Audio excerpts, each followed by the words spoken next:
Self-improvement only a few years ago was not a popular and common thing. Recently, the self-improvement niche has blown up, and there are many YouTubers in this space. I'm sure you know them. And if you follow self-improvement, you've probably seen videos titled exactly like this, and you watch them, and they go on to explain how self-improvement is bad for you. Number one, they are not completely wrong. The whole point of self-improvement is to enjoy the fruits of your labor, right? So it's to plant a seed and grow it, make it into a beautiful, tasty fruit and eat it. Let's give an analogy. There's two people. The first person plants a seed and does everything for it to grow. So gives it water, gives it sunlight, all of that. It grows, becomes a fruit. He takes it out and he eats the fruit. Second guy does the same thing.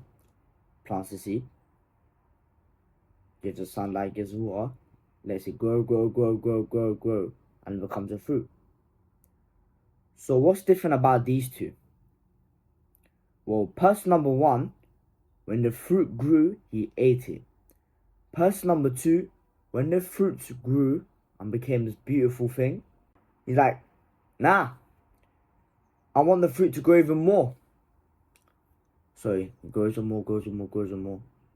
And then he never eats it. He wants to keep on growing it. And then it dies.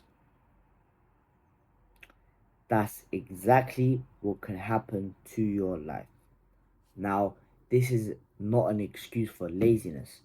This is only for people who've been on self-improvement for like over 10, 15 years and 15 years. And even then, you still have to work hard and do the habits. You could sometimes enjoy yourself. Because what's the point? What was the point of us doing all of that if we're not going to bite the fruit? That's the first part. But that advice does not apply to 99% of people. 99% of people can't even fucking meditate for 5 minutes. So you telling people that they need to enjoy the fruits of their labor and they need to just take a chill pill and relax. Well, these lot don't even work hard.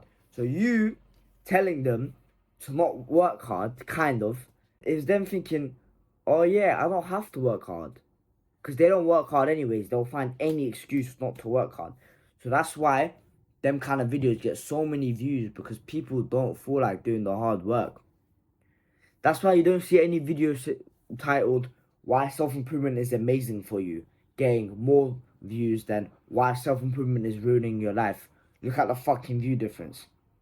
You can't enjoy the fruits because your fruits haven't grown yet. You, my friend, have just started this journey. Same as I. For under 3 years, you just started this journey. And you are doing really well from what you started. And I'm not just saying this to just give a compliment to make you guys feel good. No.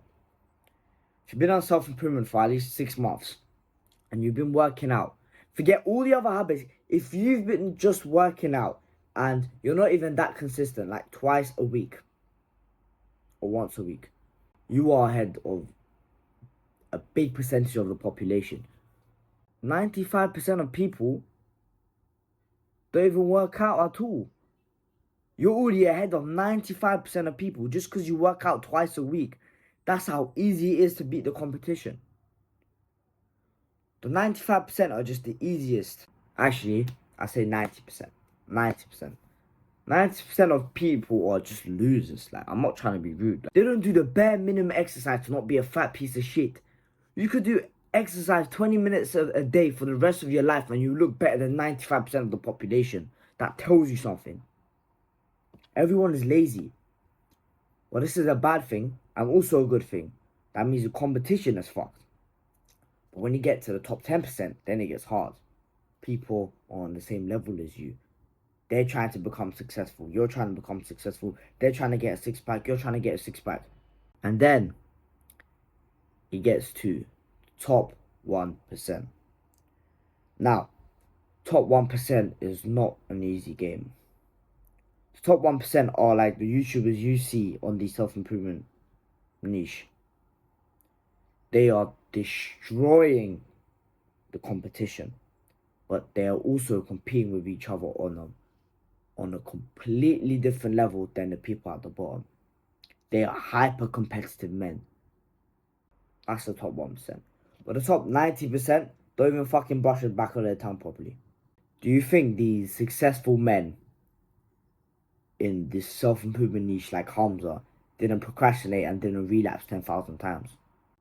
Of course he did. Of course he procrastinated. Of course he was lazy. For years he's been struggling with that. You could go watch his videos. You have some embarrassing stories that he admits, which is also very smart. Because when you admit embarrassing stories, you show your vulnerability, so people like you more. But that's not the point. I'm just saying, just because you didn't work out today or you just relapsed, doesn't mean you're gonna fail. But before I end the video, just know, when you see titles like these, most of the time, they're trying to clickbait you. And worst of all, they're trying to pull you down from the race. So they have an advantage.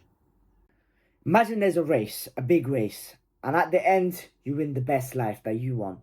Any life you desire. So, massive house, supercars, yacht, everything.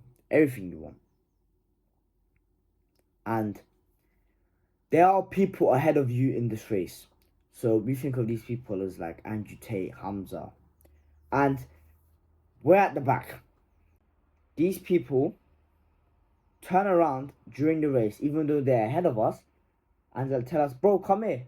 This is how you run faster. That's what I'm doing to an extent. Hamza's here. Most population's here. And I'm here. I'm trying to show the rest of the population how to come up to me. And I show this through increasing testosterone, getting a better body, all that. And people like these you see are over here and you're down here, and they turn around during a race and tell you there's no point of the race. So they start sprinting faster and faster. And you get demotivated, like, oh, there's no point in the race. Why am I even running? And now, there's no competition here left. He's trying to put you guys down just because he has less competition. That is fucking evil. So you should appreciate people that every time they make a video and they explain how important these habits are if you want to live a good life, they are actually helping you get to their level in the race. But some people try to just push you down just so they could get ahead and win. That's the end of the video. Do the hard work, especially when you don't feel like it.